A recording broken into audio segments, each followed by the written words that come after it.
Hello, this is Donna for Change. How do you personally define resilience? Resilience can sometimes be called pushing through. Should we look at it that way? How do you stay grounded and clear-headed when facing rapid or unexpected change? What daily or weekly practice helps you build emotional resilience? You're going to be very surprised by that answer. And finally, what role does your self-talk play? And how do you reframe negative thoughts in high-pressure moments? How do you personally define resilience? Personally, I define it as courageously and purposely moving forward intentionally, knowing that your get back up muscle guarantees that even if you experience failure, you will be able to get back up. You trust yourself enough to know deep down inside that whatever happens, you're going to get back up. Resilience is often described as bouncing back or bouncing forward.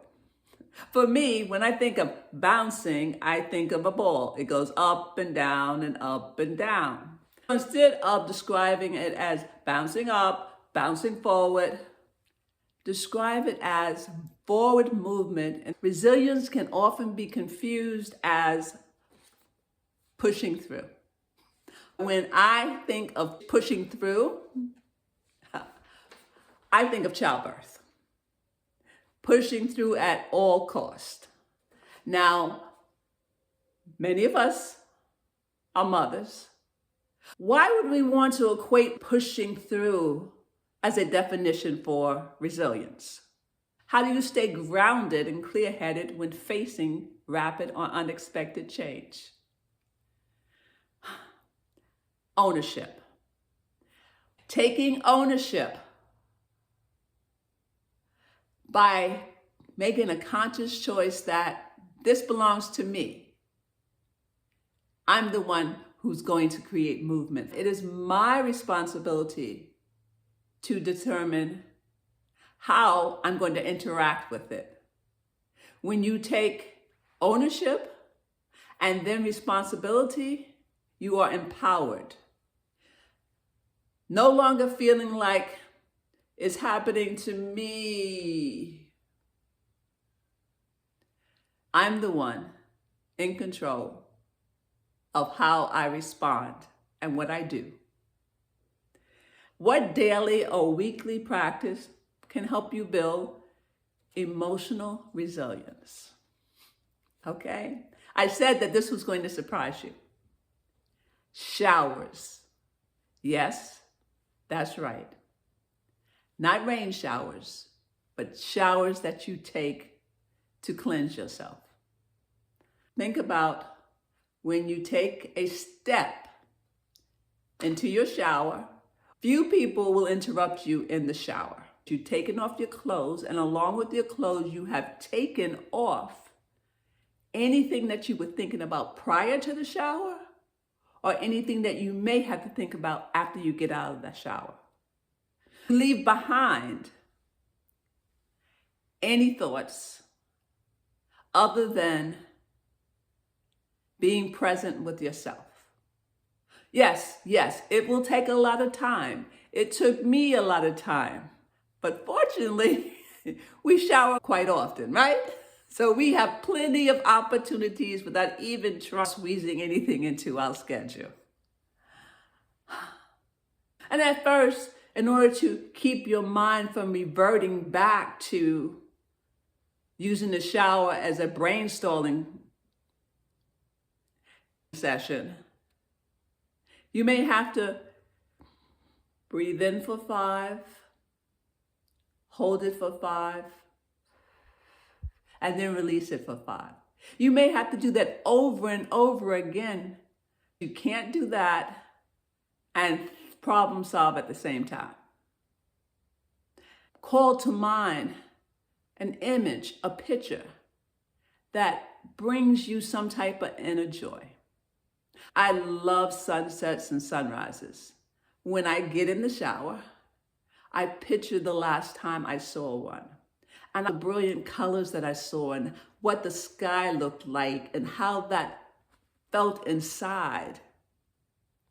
We're building emotional resilience, which means we have to give ourselves some space, some time. Often, things can become like a pressure cooker.